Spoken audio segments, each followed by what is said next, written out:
For those po na wala po last week, and syempre si Ate Regine, wala po siya last week. Welcome po sa Grace Unlimited.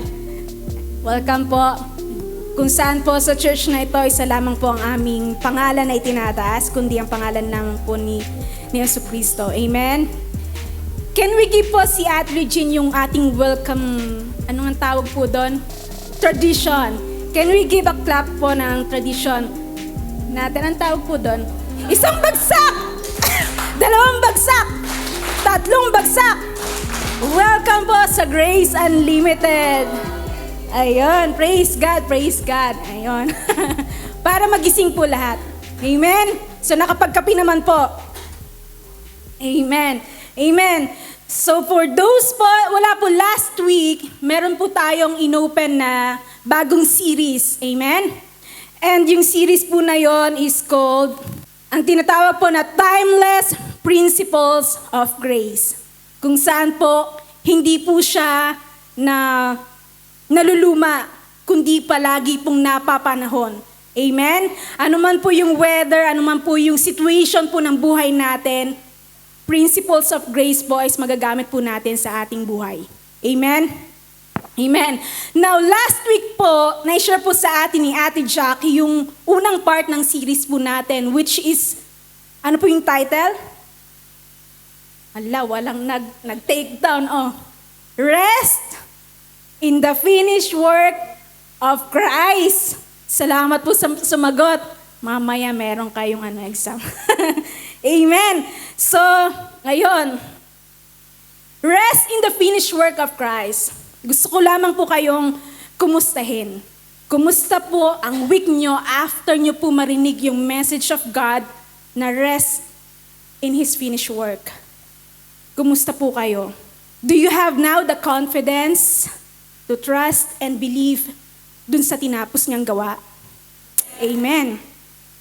Naniniwala ka na po ba na kahit anong sitwasyon ng buhay mo po, whether you are at your highest or lowest point ng buhay mo, you are blessed and highly favored.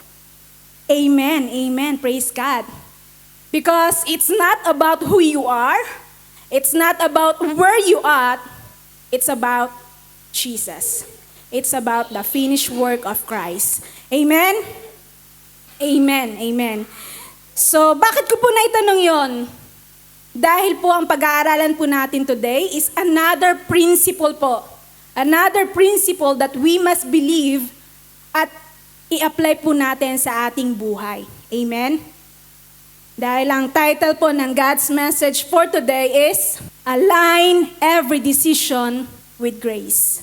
Tonight po, let us focus po sa message po ng Lord so we could understand kung paano po natin i-align ang every decision natin with grace. Amen? Amen. Thank you, Lord.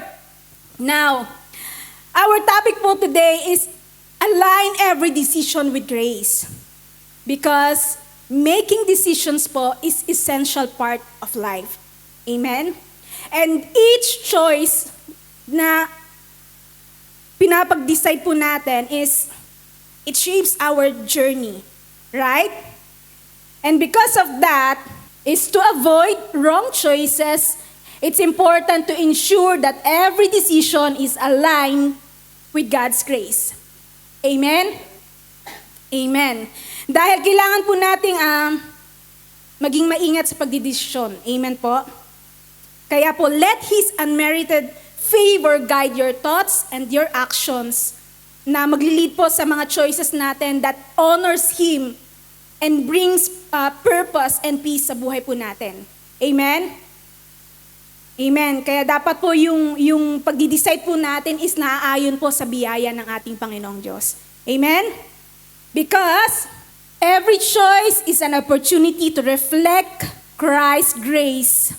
Let His grace shape your perspective and guide you in love, patience, kindness, and holiness.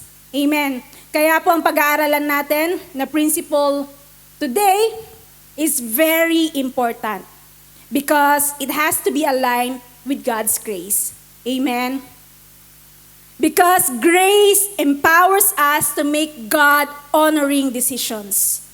Tama po? Amen. So I will give you 4 examples. Then sa last part po, I will give you the life applications. Agree? Amen. Dahil may timer po tayo, kailangan sakto lang. Amen? So number one example. So before po tayo mag-proceed, let us pray po and let us commit this po sa ating Panginoon. Amen? Amen, amen. Amen, hallelujah, Father God, Lord, we praise you, we glorify your name, Panginoon, O God. Truly, Lord God, that you are amazing. Yung presensya mo, Panginoon, Lord God, is napaka-amazing, Lord God, sa mga buhay po namin, Panginoon, Lord God. And Lord God, lahat po ng bigat, lahat po ng worries, lahat po ng doubt, O Lord God, Lord, indeed, kinuha mo lahat yun sa amin, O Lord God, so that it will be, maging magaan lamang po sa amin yung buhay namin, Panginoon. At tinuturuan mo kami, Panginoon, Lord God, na instead na mag-worry, instead na mag-doubt, instead na matakot, give you praise and thanksgiving. Thank you, Abba Father. Thank you, Jesus. And we also thank you, Lord God, for tonight, Panginoon, dahil alam po namin, Lord God, na ang mensahe mo ngayon will empower us and will open our spiritual eyes, and you will touch our hearts, O Lord God. And Lord God, as you given us the power and authority, Lord, we rebuke the works of the enemy, O Lord God, na magdidistract, O Lord God, sa pag-aaral namin, O Lord God, ngayong gabi, Panginoon. Salamat po, Panginoon, O God, sa protection, sa safety, O Lord Jesus. Thank you, Abba Father. We praise you, we glorify your name. In Jesus' name, amen and amen. Amen, amen. Hallelujah, Lord. So, number one example po is choosing to say no to temptation is one of the most crucial decisions we can make. Amen? Amen. Sa mundo po kasi na punong-puno po ng tukso, ng temptations, na pwede pong makasira po sa atin ng moralidad, integridad, pamilya, relasyon sa asawa, di ba? Or even our own testimony. God's grace po, God's grace is vital to empower us to resist and overcome them and choose to live godly lives. Amen. Amen. So napakahalaga po ng biyaya ng ating Diyos, naniniwala po kayo? Amen. Dahil ang grace po ng Lord ang nagbibigay po sa atin ng lakas para tumanggi po sa tukso, sa temptation, magtagumpay po laban dito, di ba? And piliin pong mamuhay ng naaayon po sa kalooban ng Diyos. Amen? Kaya po kailangan po natin mag-decide or magpasya ng tama. Amen? Sa gitna po ng daming temptasyon at tukso sa mundo. Amen? Sabi po in Titus chapter 2 verse 11 to 12, for the grace of God that brings salvation has appeared to all men. It teaches us to say no to ungodliness and worldly passions, to live self-controlled, upright, and godly lives in this present age. Amen. Yung sabi po dyan, it teaches. It refers po sa grace ng Lord. So yung grace po ng Lord ang nagtuturo po sa atin. Amen? Na mag-say no to those ungodliness. Amen? And sabi po dyan sa verse, in this present age. Kailan daw po? Present age. It means right here, right now. We can live a life in godliness and holiness. Amen? And it's not by our own strength, amen, but it is by the grace of God. Amen? So, it is by the grace of God that is in us. So, hindi po natin kayang tanggihan yung temptasyon, yung tukso, kapag sarili lang po natin na lakas ang gagamitin natin. But by the grace of God that is in us, kaya po nating tumanggi sa tukso. Amen? Amen. Naunawaan po natin? Amen. So let's proceed po sa example number 2.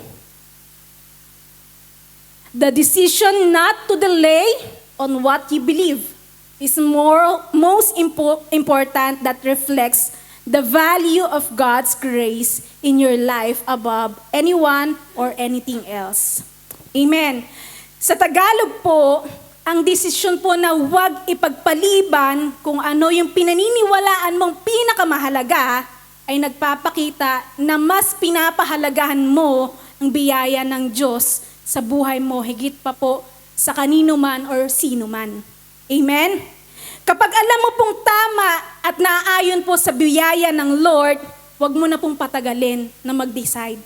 Amen? Huwag mo na pong ipagpaliban pa. Amen?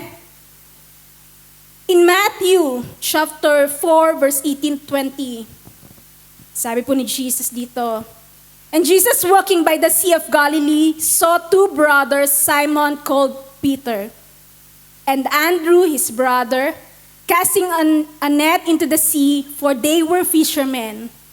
Then he said to them, 'Follow me, and I will make you fishers of men.'" And in verse 20 po, ang sabi, "They immediately left their nets and followed him." Amen. Immediately po. Diba? Immediately, and they left their nets and followed him. Wala pong pag-aalinlangan.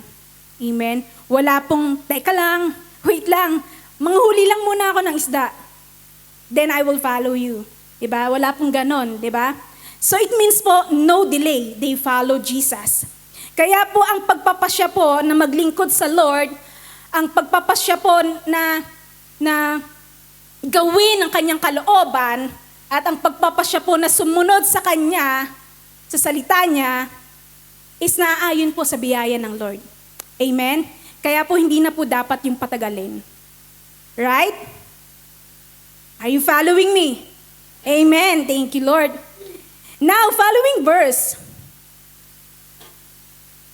21-22, "Going on from there, he saw two other brothers, James, son of Zebedee, and his brother John. They were in a boat with their father Zebedee, preparing their nets. Jesus called them, and immediately they left the boat and their father and followed him." Amen. Amen. Immediately, without delay. Amen? They left the boat. And sino po yung kasama nila? Yung kanila pong tatay. Diba? And their father, and followed Jesus. Amen? That's why po it's really important to decide without delay. If it's aligned sa grace po ng Lord. Right? At kapag alam mo pong tama, wag mo na pong patagalin. Kapag alam mo pong align sa grace ng Lord, wag mo na pong, bukas na lang. Amen? Wag mo na pong sabihin, mamaya na lang siguro, pag-iisipan ko muna. Right? Question, do you really need to think kung kanino ka maglilingkod? Kung hindi ka maglilingkod sa Lord, kanino ka maglilingkod? Kung hindi mo isa-surrender ang buhay mo sa Lord, kanino mo iso-surrender ang buhay mo? Amen? Kaya po ang pagdi-decide na ibigay ang iyong buhay, yung talents mo, yung skills mo, or everything that you have para magamit po ng Lord sa paglilingkod sa Kanya, para ma-spread yung gospel niya, para maipakalap yung mensahe ng mabuti niyang balita, at nang tinapos niyang gawa, is the best decision that we can make. Amen? Is it the best decision that you make? Bakit parang mahina po? Amen! Dapat po proud tayo. It is the best decision that I make. Amen? Amen. So sabi po dun sa verse, immediately they followed Jesus. Yung ginawa po ni Peter, nung kapatid niya na si Andrew, yung magkapatid na James and John, kasama po yung tatay nila, they followed Jesus immediately. Amen? The same thing din po ang ginawa ni Matthew. Sabi po dito sa Luke chapter 5 verse 27 to 28. After this, Jesus went out and saw a tax collector by the name of Levi. By the way, Levi po is referring to Matthew, sitting at the tax booth. Follow me, Jesus said to him. And Levi got up, left everything, and followed him. Amen. Same thing po yung ginawa ni Matthew. Without delay. Without delaying the moment, he followed Jesus. Amen? Hindi po niya sinabi, wait lang, magkakaroon ba ako ng commission dyan? Diba? Madadagdagan ba yung kita ko dyan? Wala po siyang sinabing ganun, di ba? Or hindi naman din niya sinabi na, saglit lang, i-discuss ko muna sa family ko. Saglit lang, i-discuss ko muna sa mga kaibigan ko, sa parents ko. Di ba? Or just give me some time. Hindi niya sinabi yon. Sabi po dito sa verse, Levi got up, left everything, and followed him. Without any question. Without delaying a moment, he followed Jesus. Amen?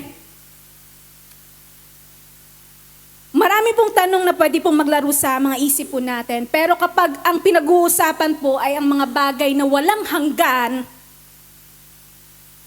at ang pagpapasya po na gagawin natin is naayon po sa biyaya ng Lord, wag na po natin patagalin. Amen? Wag na po tayo magdalawang isip pa. Wag na po natin i-delay yung moment. Amen? Decide po agad. Kasi alam naman po natin na ayon po sa biyaya ng Lord, so decide po agad. Amen? Kasi the more you delay every day, lalo pong nagiging mas mahirap ang pagpapasya. Naunawaan po natin? Amen. And number 3 example po. Number 3, the decision to stay even when you see many are leaving due to weakness or ignorance, and being decisive in what you know is right, despite relational pressure, reflects grace in its purest form in your life. Amen. Sa Tagalog po, ang pagiging matatag sa kung anong alam mong tama. Amen? Kahit pressure ka na mula sa mga relationships, basta nagpapakita po siya ng biyaya ng Diyos sa pinakapuro nitong anyo sa buhay mo kapag nananatili kang matatag despite of the pressure. Amen? Ito po yung pagpapasya na manatili kahit yung iba po umaalis na. Kahit yung iba po tumitigil na. Pero ikaw, nagpapatuloy ka. Amen? Amen. Alam niyo po yung song na, I have decided to follow Jesus. Diba? No turning back. No turning back. Pero madalas po, mas madali siyang kantahin kaysa ipamuhay. Bakit? Marami po kasing tao ang minsan po nagpasya na, Lord, I will follow you. Lord, I will serve you. Lord, I will join the ministry. I will lead the Bible study. I will share your message, Lord. Your grace, I will share. Lord, sasama ako sa mission. And truly, makikita natin yung fire dun sa mga puso nila, di ba? Yung fire na mag-serve sa Lord, yung fire na mag-follow sa Lord, makikita natin. But then, nung na-pressure sa malaking pangangailangan, na-pressure sa asawa, na-pressure po sa mga anak, na-pressure ng mga kaibigan, na-pressure ng trabaho, na-pressure ng career, na-pressure ng mundo. They leave and turn back to God. Na para bang sinasabi nila na, hindi ako kayang buhayin ng Lord. Hindi ako kayang isustain ng Lord. Kaya kailangan kong tulungan ang sarili ko. Diba? Kailangan kong magsumikap. Kasi ang sabi ng matatanda, nasa Diyos ang awa, nasa tao ang gawa. nakalimutan niya na yung ganyang mindset is not aligned sa fullness ng grace ng Lord. Amen? Because even your works ay grace po ng Lord. Amen? Di ba sabi po ni Apostle Paul, it is God who works in both to do and will. Amen. Kasi kung makukuha mo yung grace sa pamamagitan po ng works or paggawa, that grace will be the reward of your works. Amen. Naging premyo mo po yung grace sa gawa mo. Amen. But there is a good news. Ang good news po is, ang grace po is not the reward of our works. Grace is the gift of God to us because of God's goodness and kindness despite po ng kakulangan natin. Amen? It is God's gift to us. Amen? Amen. John chapter 6, verse 66 to 7. It says, "From this time, many of his disciples turned back and no longer followed him. You do not want to leave too, do you?" Jesus asked the 12. Tinanong po niya yung 12 disciples niya. Dahil nag-turn back na yung iba, madami na pong hindi uma-attend, madami na pong umayaw sa grace, sa mensahe po ng grace. Kaya tinanong po niya yung 12 disciples niya, aalis din ba kayo? Ano pong sagot ni Simon Peter in verse 68? Simon Peter answered him, "Lord, to whom shall we go? You have the words of eternal life." Amen. Kung sa Tagalog, sinabi ni Peter, "Lord, kanino kami pupunta? Saan kami pupunta kung nasa iyo ang salita ng buhay na walang hanggan?" Amen? Kapag umalis po tayo sa Lord, wala na po tayong pupuntahan. Dahil si Jesus lang po ang ating kailangan. Amen?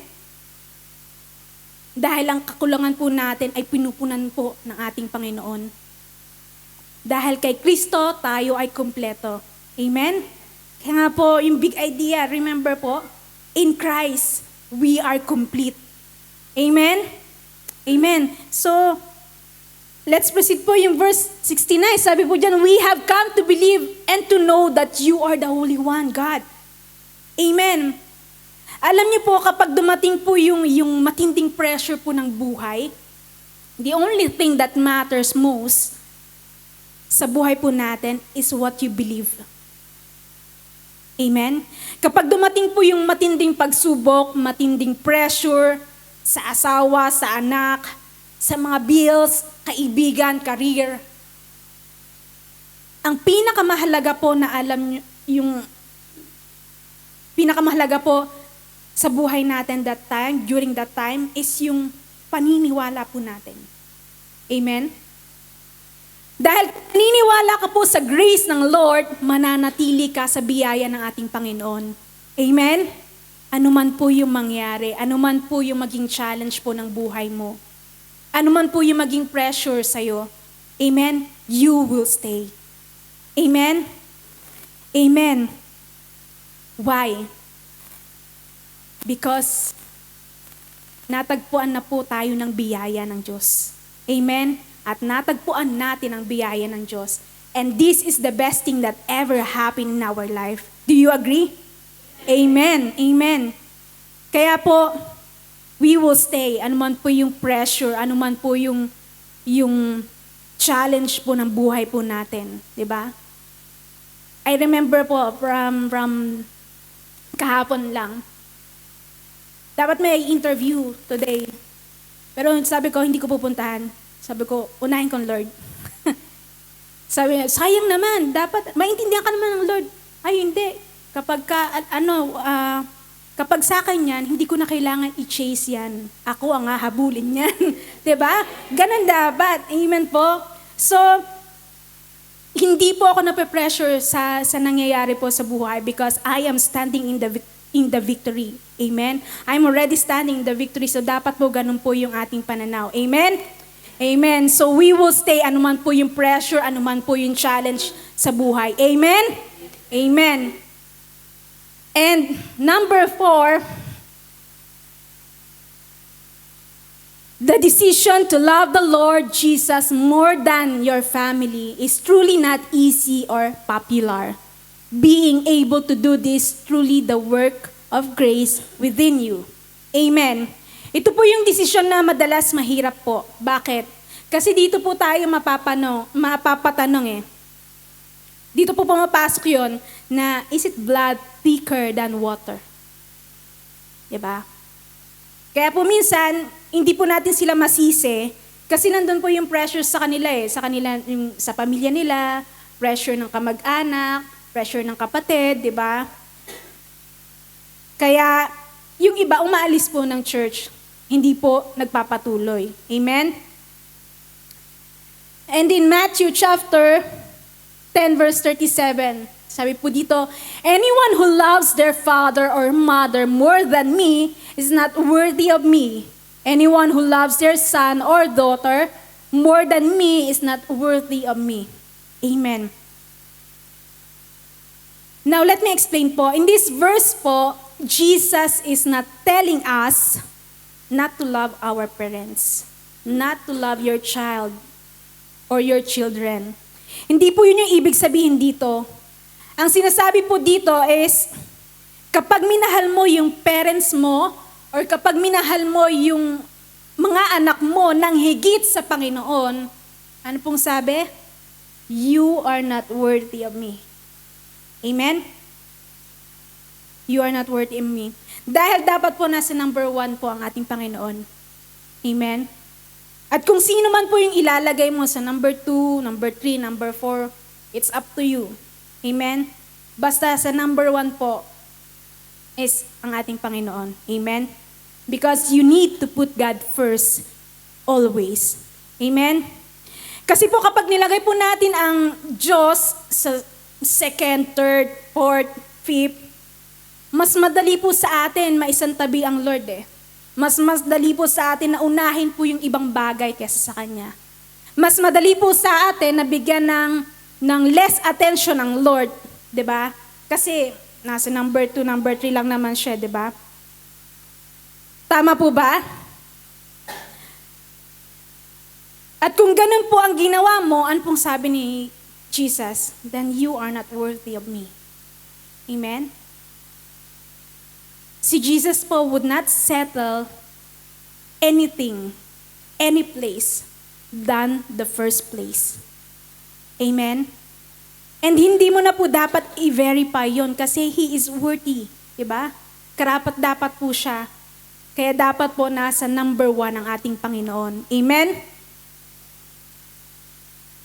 Luke chapter 14 verse 26. If anyone comes to me and does not hate his father and mother, wife and children, brothers and sisters, yes, even his own life, also, he cannot be my disciple. Amen. Sabi po ni Jesus, if anyone wants to follow me, if anyone wants to be my disciple, if anyone wants to be my learner, hate your family, hate your spouse, hate your children,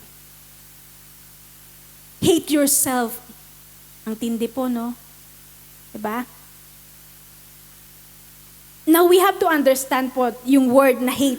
Kasi kung isasalin po natin siya sa Tagalog, kamuhian mo. And napakatindi pong word nun, diba? Kahumuhian mo. So we have to check it. Kasi si Jesus po is not telling us here na kamuhian mo ang family mo or ang mga anak mo or asawa mo, diba?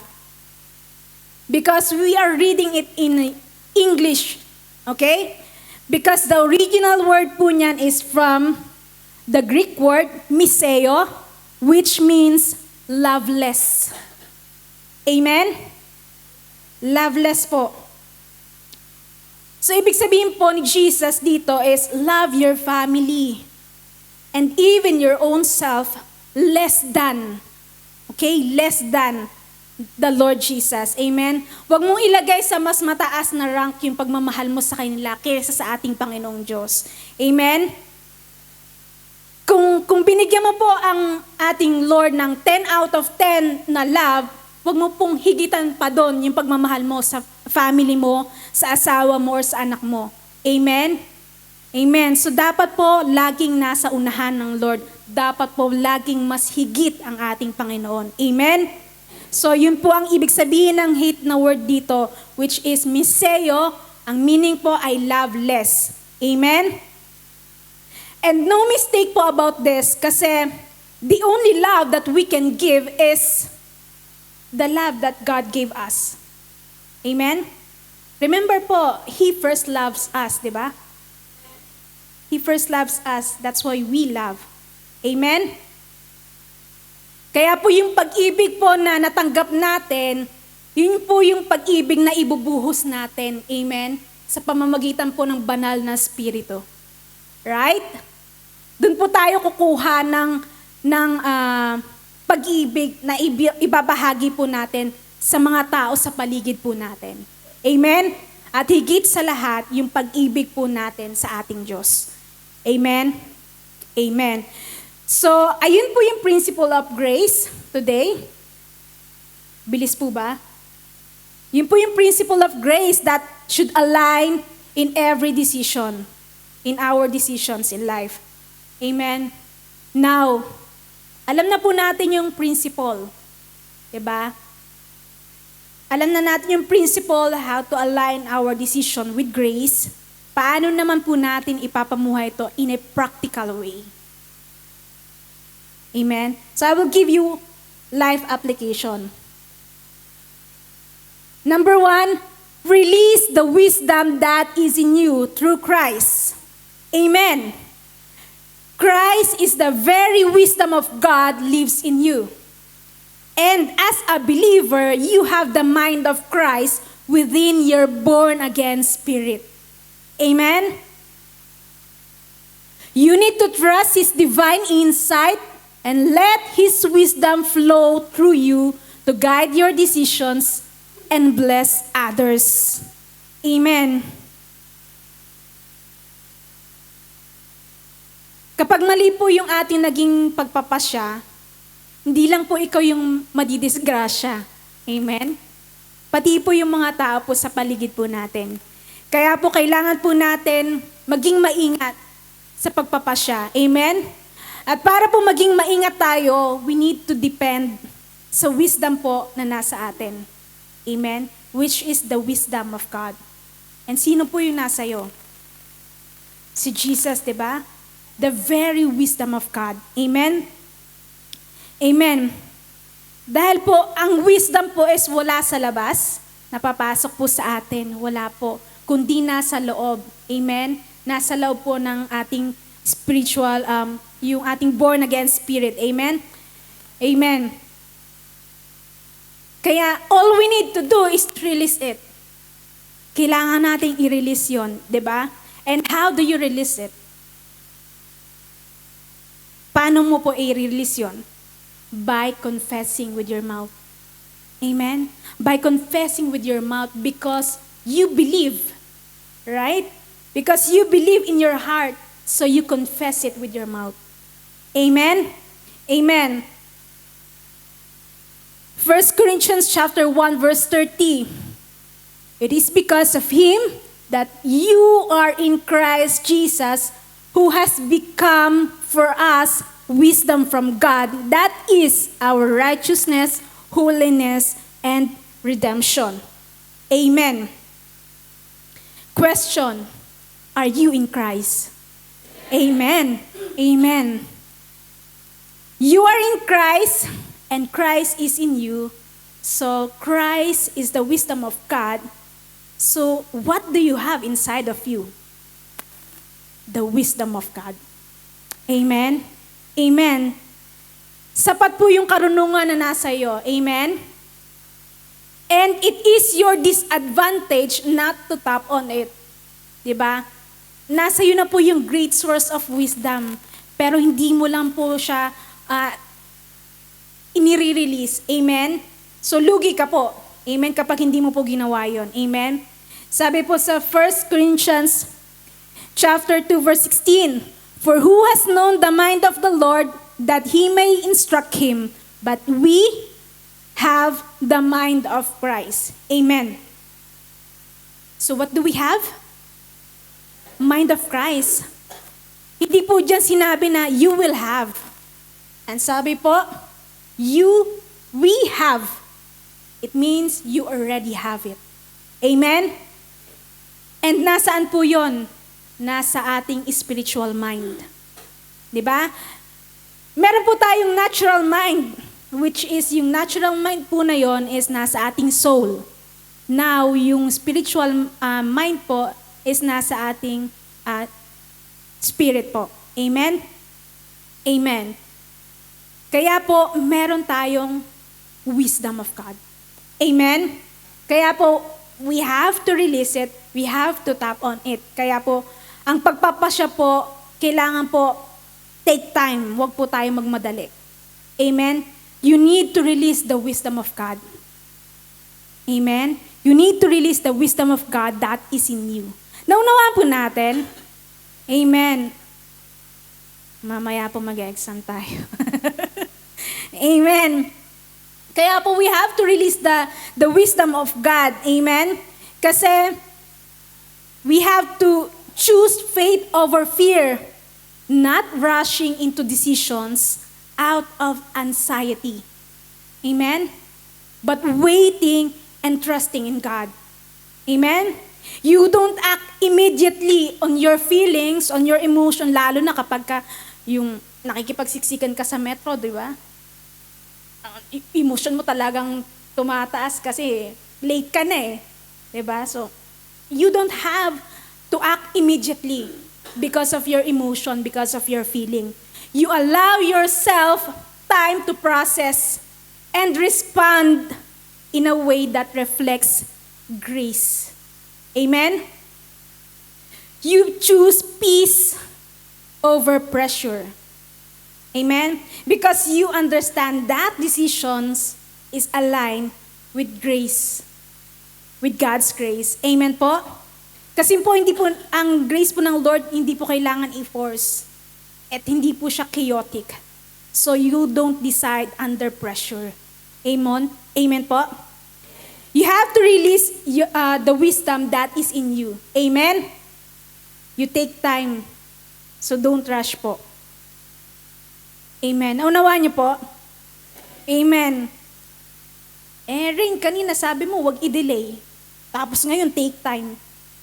Ano ba yun? Nalito kami. Wag po tayo malito. Amen?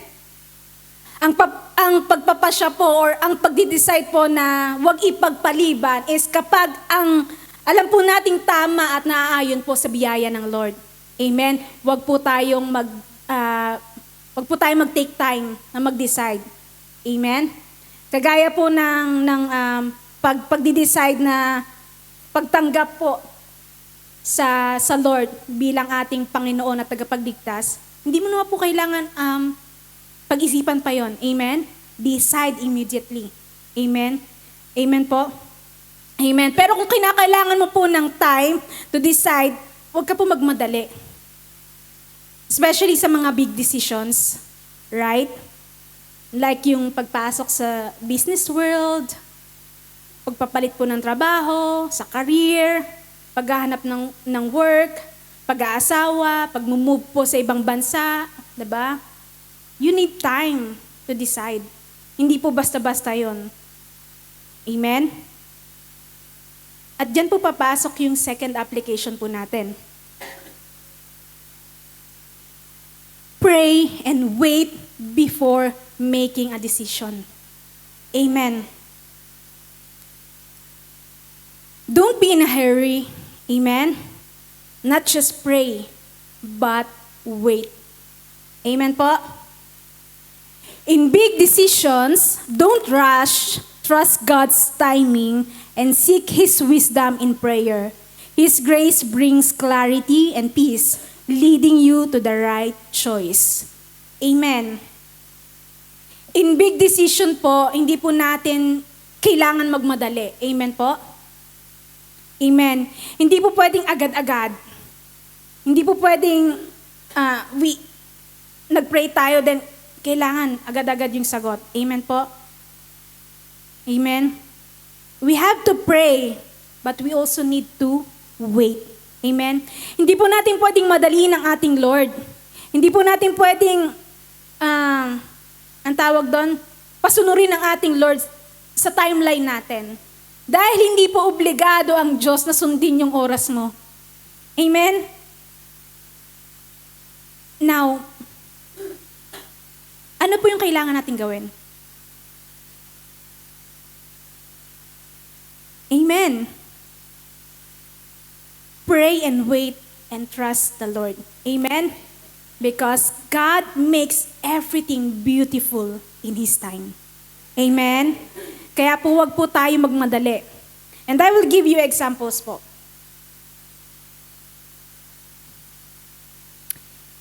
Nehemiah prayed for 4 months before approaching King Artaxerxes. Amen. Si Nehemiah po, he prayed 4 months. He sought the Lord 4 months. Bago po niya kausapin yung hari. Napayagan siyang bumalik po dun sa Huda para po itayo yung nasirang wall ng Jerusalem. And he got his answer in God's perfect time. Amen? Queen Esther, she prayed and fasted for 3 days before she approached King Xerxes. Amen. 3 days po, nag-pray and fasting po siya. And she got the answer and she got what she wanted in God's perfect time. Amen? You need to pray and wait. Amen po? Jesus Himself prayed all night long before He chose and appointed the 12 disciples. Amen. Kung ang ating pong Panginoong Diyos, si Jesus mismo, ginawa niya is mag-pray and then He wait, sino naman po tayo para magmadali, di ba? And sino naman po tayo para hindi gawin yun? Right? So we have to pray and wait. Amen? And yung pang-apat po na example, si Paul and Barnabas prayed and fasted before appointing church leaders. Amen. So hindi po dapat minamadali po yung mga pagpapasya sa mga big decisions in life. Amen. And even sa church po, yung big decisions sa church, hindi po isang decide agad, no. Amen. Kailangan po merong time. Amen.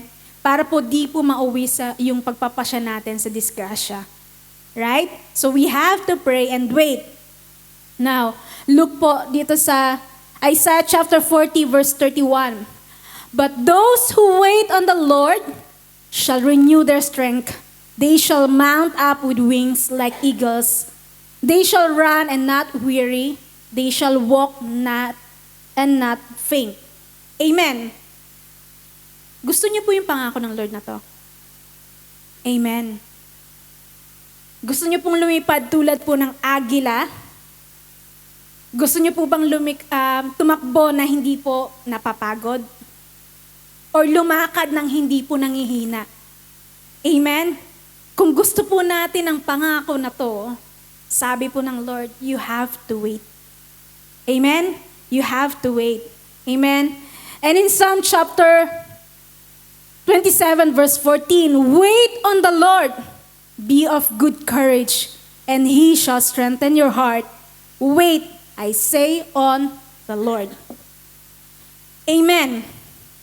Kaso po ang problema po kasi, masyado po tayong na-spoiled. Amen. Na-spoiled po tayo ng mundo sa mga instant, sa mga mabilis na sagot. Right? Kaya hindi po tayo nakakapaghintay. Di ba po? Kaya, ang tendency po, si Lord po yung minamadali natin. Lord, sa ganitong time sana meron na. Di ba? Pero hindi po eh. Alam niyo po yung panahon po dati, kung meron po kayong ka-pen pal or meron po kayong kamag-anak abroad, di ba sinusulatan po yon? Meron po kayong ka-pen pal, meron po, di ba? Sa mga, hello po.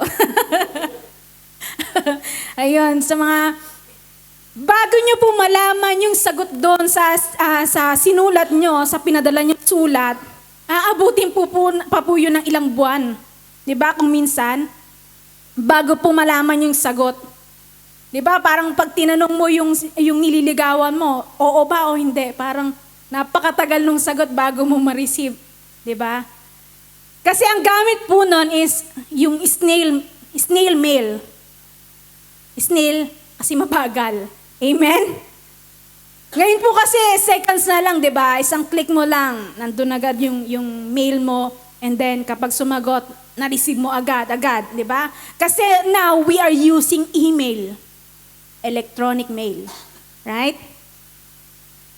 Amen? Kung dati po, I don't know kung nanonood po kayo ng mga yung mga tao na gumagawa po ng mga natural food, like yung noodles, di ba?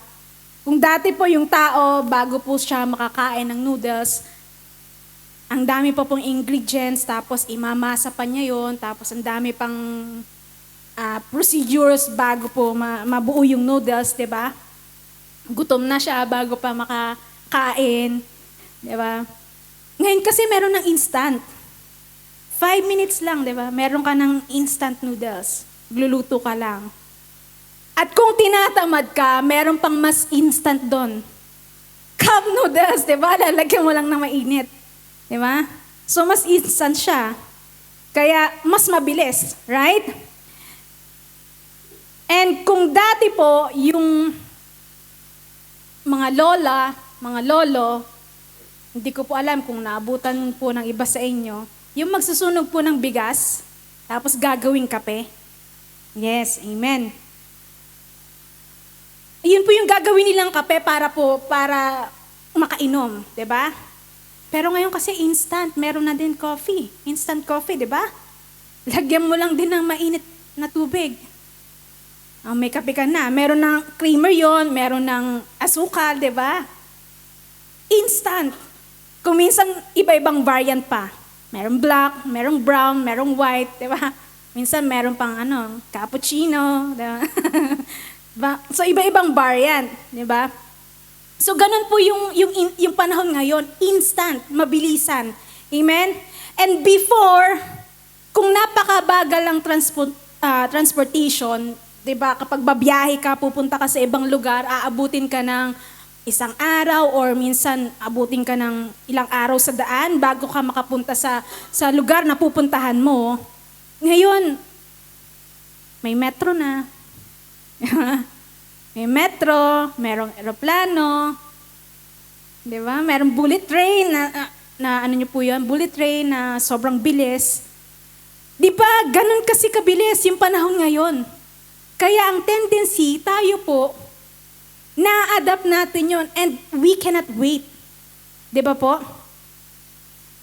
Pero ang sabi po sa atin ng Lord, wait. So we have to wait. But we cannot simply wait. Right? Amen po? Pero ang sabi po mapalad po ang naghihintay sa ating Panginoon. Amen? Amen. Kaya pray and wait before making decision. Amen? Amen. Amen. Thank you, Lord. And number 3 application po is consider your Christian testimony in your decision. Amen. Amen. So kapag magpapasya po tayo, you have to think you are a child of God. Amen? You are a Christian. Kaya hindi ka dapat basta-basta mag-decide ng madalian, ng naayon lang sa feelings mo, sa emotions mo. Amen po? Huwag mo lang isipin yung sarili mo. Amen? Isipin mo yung mas matagal na epekto sa buhay mo. Amen?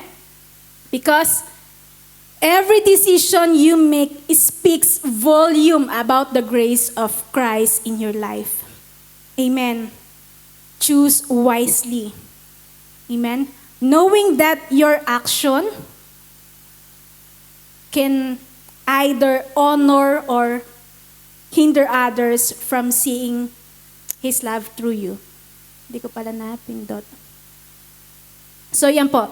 Choose wisely, knowing that your actions can either honor or hinder others from seeing His love through you. Amen. Alam niyo po, bilang Kristiyano, pwede po tayong makapag-akay ng ibang tao or makapaglapit po ng mga tao sa Lord. Amen? At bilang isang Kristiyano din po, pwede din po tayong maging rason para mapalayo po yung mga tao sa pagmamahal po ng Lord. Amen? Amen? Kaya po, ang pagpapasya po natin, we have to magnet the people. We have to magnet the people para po piliin nila yung pagmamahal ng Diyos sa kanila. Amen? Hindi po para itulak sila palayo sa Lord. Amen? Amen po? So, when your decisions align with your faith, they inspire others to trust in the grace of God at work in your life. Amen. Yun bang naiengganyo po sila? Naiengganyo sila na magtiwala sa Lord. Amen. Naiengganyo sila na magtiwala sa Lord na gumagawa po sa buhay natin. Amen. And sabi nga po, in 1 Corinthians chapter 10 verse 31, therefore, whether you eat or drink or whatever you do, do all to the glory of God. Amen. Yun po bang sinabi na whatever you do, kasama po dun yung decisions natin? Amen. Amen. Whatever you do, do all to the glory of God. Amen po. Yan po dapat yung number one consideration po natin sa pagpapasya. Malululwahati po ba ang ating Panginoon? Amen? Mag-glorify po ba siya? Amen? Dahil po every decisions we make should reflect who we are in Christ Jesus. Amen? Reflecting our testimony. Amen? Every decision should bring glory to God, reflecting our testimony as believers. Are you a believer? Amen. Kaya po, every decisions we make must reflect who we are in Christ Jesus. Tama po? Because sabi po sa Romans chapter 14 verse 16, therefore, do not let your good be spoken as evil. Amen.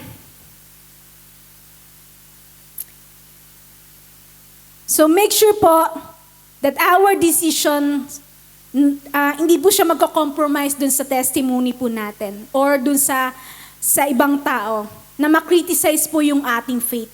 Amen? Tingnan niyo po sa Tagalog version po. Huwag nga ninyong pabayaan na pagsalitaan ng masama ang inyong kabutihan. Amen. Kaya sa desisyon po na gagawin mo, huwag mong hayaan na mapagsalitaan ng masama yung relasyon na meron ka sa ating Panginoong Diyos. Amen? Naintindihan po natin? Amen. Naunawaan po? Okay, now let us see all the application. Mabilis po ba? Let us all read po. Number 1. Number 2. And number 3. Amen, amen. And our big idea po is, in Christ, my decision are right. Amen, amen. And thank you po sa ating Panginoon. Salamat sa ating Lord sa pag-remind ngayong gabi that our decision is right in Christ. Amen? Amen. So, before ko po i-close tong pag-aaral po natin tonight, Meron pa po ba dito sa atin na hindi pa po nakapagtanggap kay Jesus? Wala naman po tayong bago, right?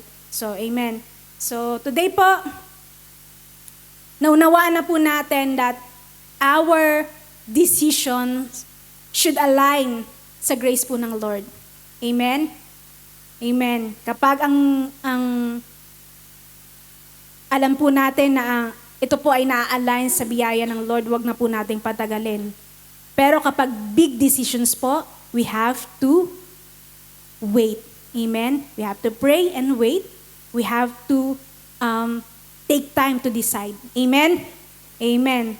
So, let us all stand up po.